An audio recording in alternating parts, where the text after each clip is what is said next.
Hello and welcome. I am Juliette Rizzo, and I will be talking with Renee Bradley and Michael Slade from the Office of Special Education Programs, or OSEP, about the final Part B regulations implementing the Individuals with Disabilities Education Act, or IDEA.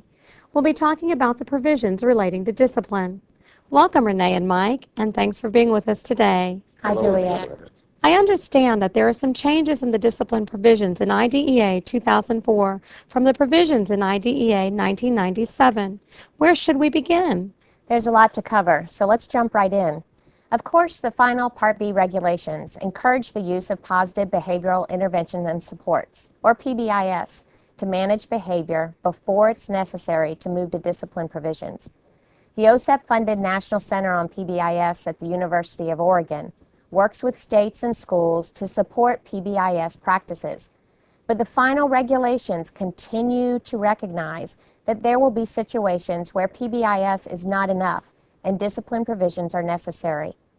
The regulations give school authorities, added flexibility in disciplinary situations. That flexibility might be a good place to start.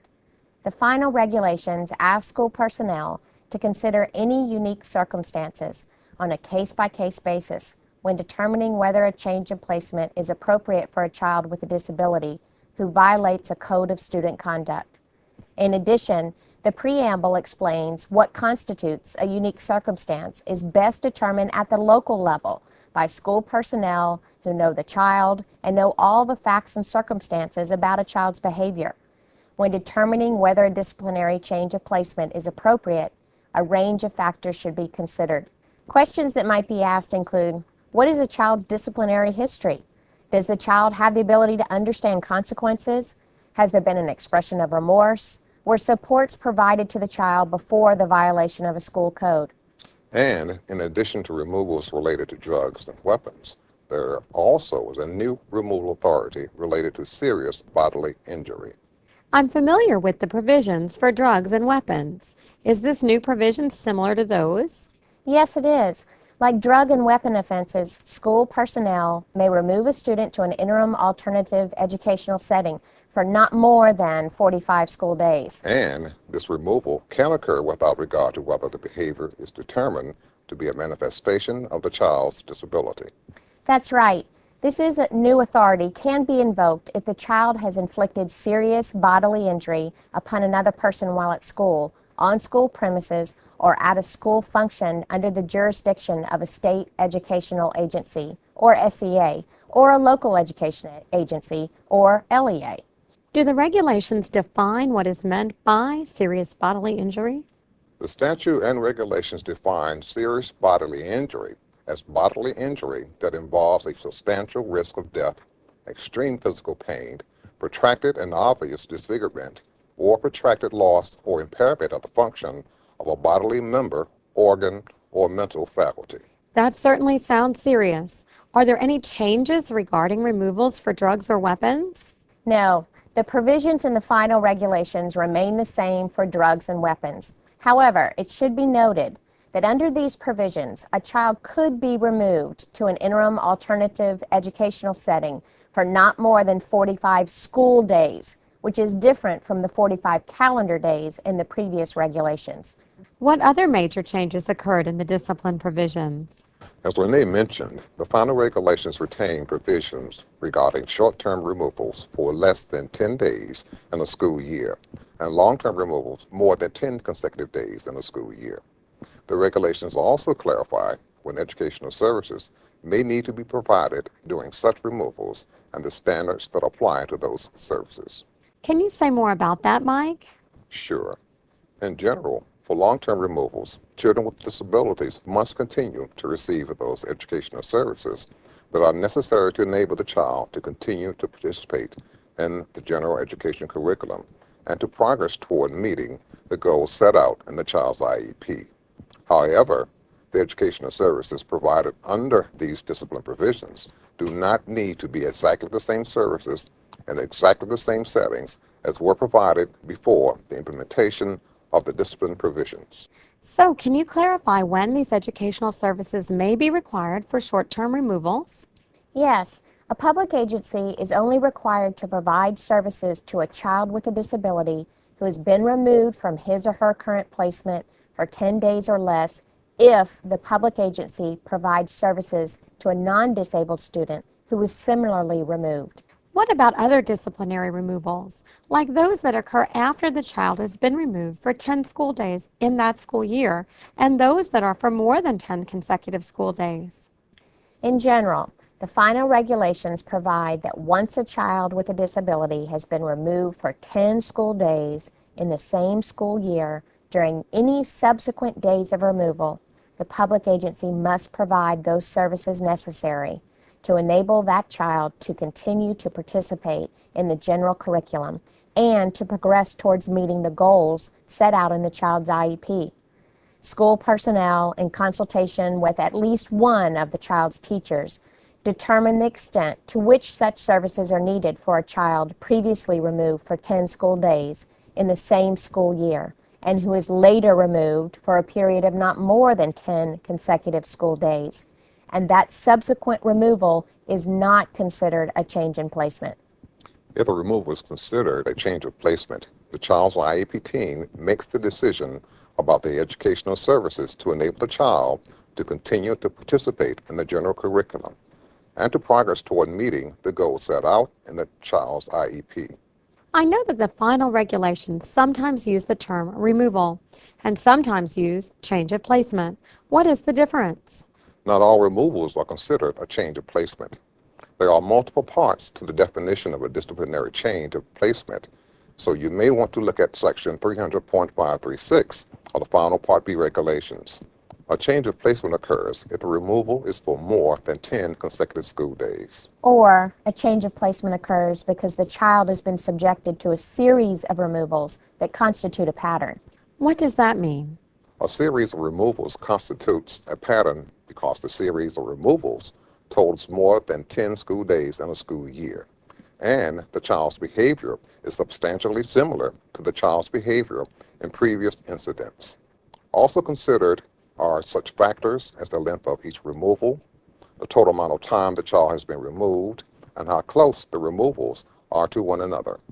The final regulations now specify that the public agency determines on a case-by-case basis whether a pattern of removals constitutes a change of placement.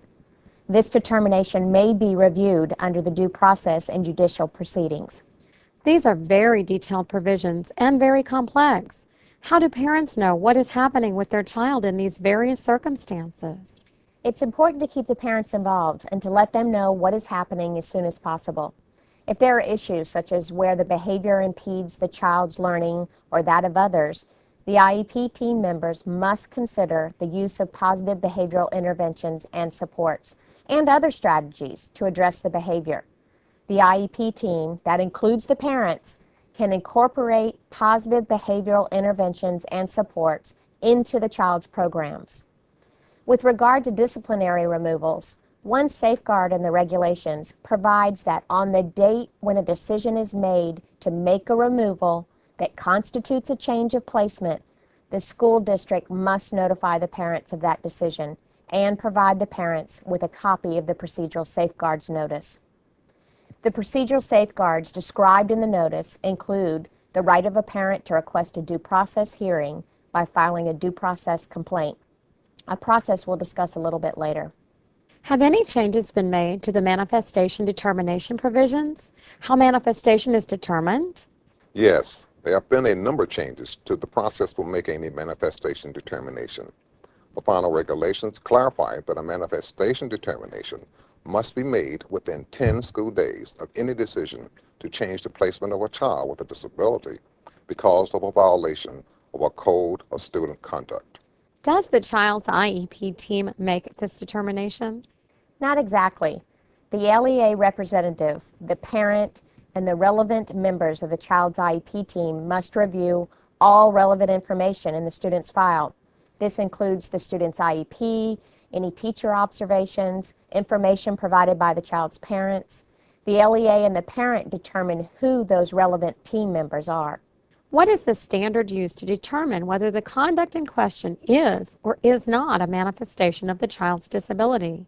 It must be determined if the conduct in question was caused by or had a direct and substantial relationship to the child's disability. There's also another provision. The conduct in question could also be determined to be a manifestation of the child's disability if it was the direct result of the LEA's failure to implement the child's IEP. That's right, Mike. And if it is determined that either one of those conditions is met, then the conduct that led to the removal must be determined to be a manifestation of the child's disability. And if it is determined that the conduct in question was the direct result of the LEA's failure to implement the IEP, the LEA must take immediate steps to remedy those deficiencies. There's also a provision related to procedures when the group determines that the conduct was a manifestation of the disability. Can you describe that provision? Sure, Juliet.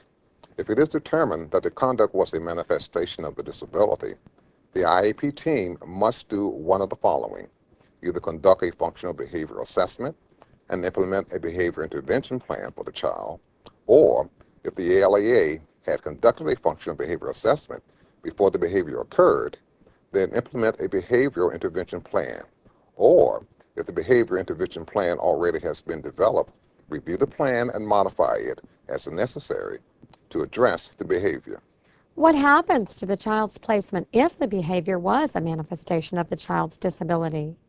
Unless the removal was related to violations for drugs, weapons, or serious bodily injury, the child must be returned to the placement from which he or she was removed. However, the parent and the LEA can agree to a change of placement as part of the modification of the behavioral intervention plan.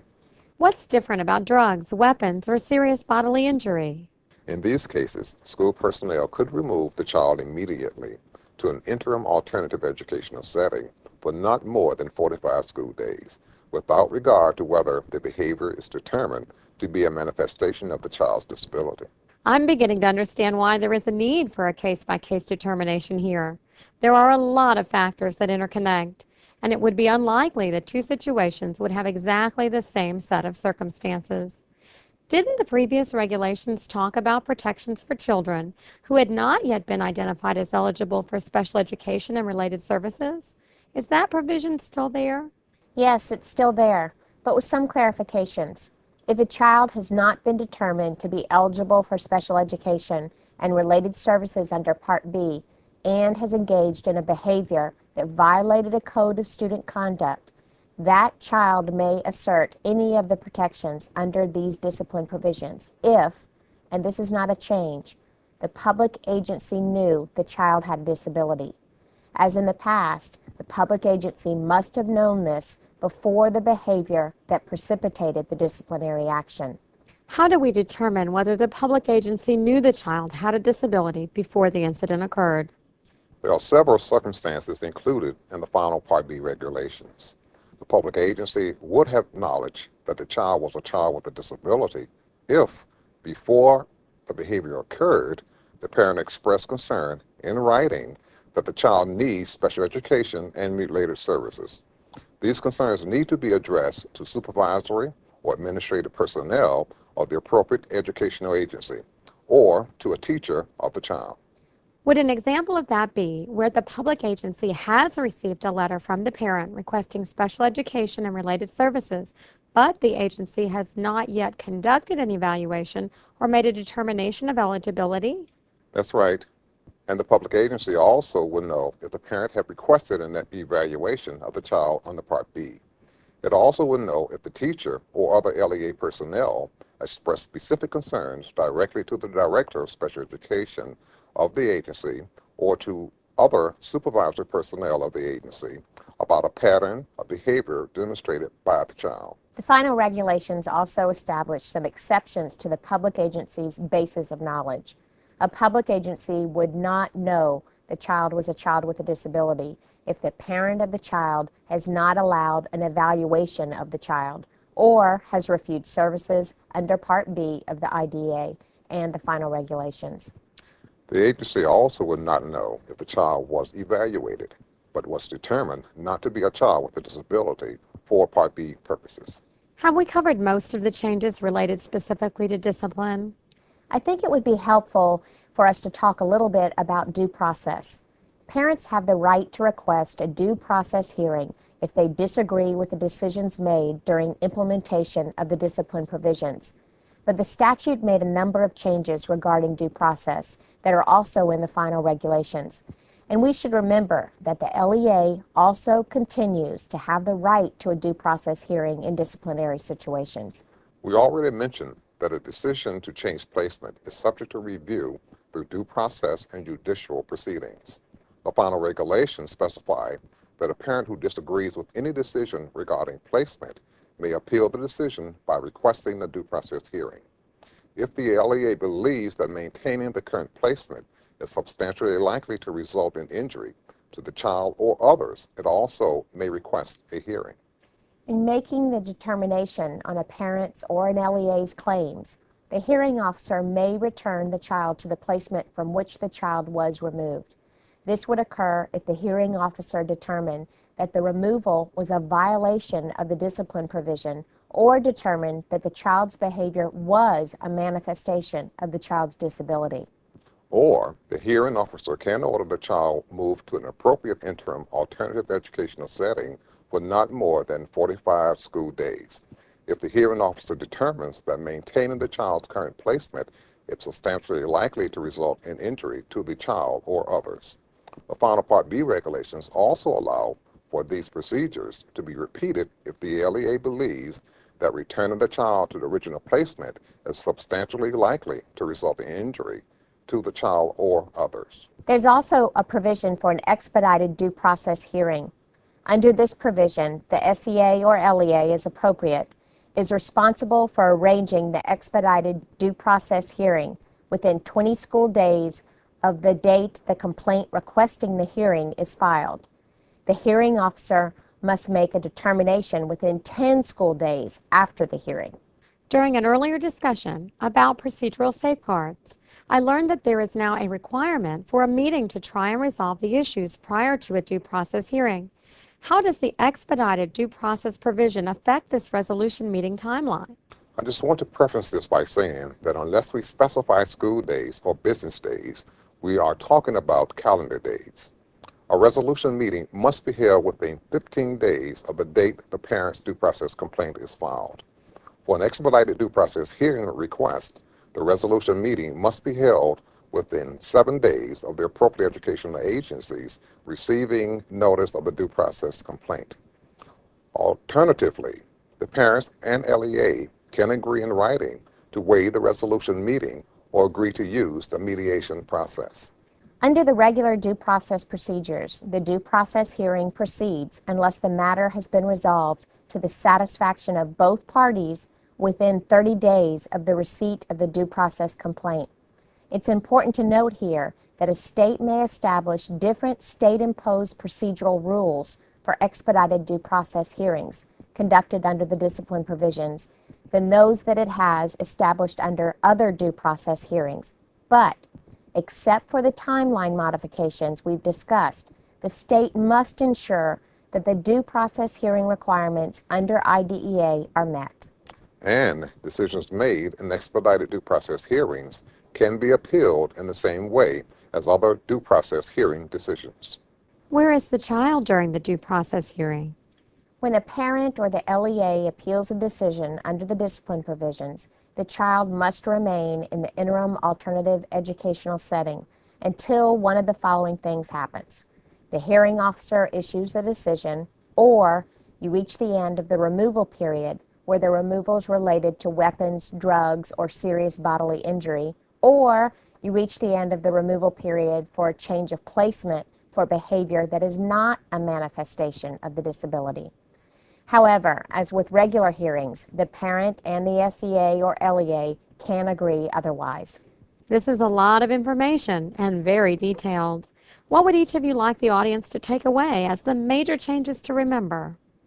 I think it's important for parents and school personnel to be aware of the new authority that is given to school personnel to consider unique circumstances on a case-by-case basis and to expand the removal authority of school personnel to include serious bodily injury in addition to drugs and weapons as a special circumstance. I also think the new standard for making the manifestation determination, as well as the changes related to expedited due process hearings on disciplinary issues, are important. Renee? I hope parents and public agencies pay particular attention to the educational services provided to children with disabilities under the discipline provisions. Even more important is that IEP teams continue to work to incorporate positive behavioral interventions and supports based on functional behavioral assessments into the IEPs of children with behavioral challenges. This reduces the necessity for using the discipline provisions. We'd like to see the focus maintained on supporting children and parents and helping children with behavioral issues become well-educated, productive adults. That's a focus we can all appreciate and support. Thanks, Renee, and thank you, Mike. I appreciate your being here today to talk with us about these important provisions. This video is one in a series prepared by the U.S. Department of Education, Office of Special Education Programs, or OSEP, to assist our stakeholders in better understanding some of the significant provisions of the final regulations implementing IDEA 2004 that were published in the Federal Register on August 14, 2006. We hope you found it helpful, and we thank you for your attention.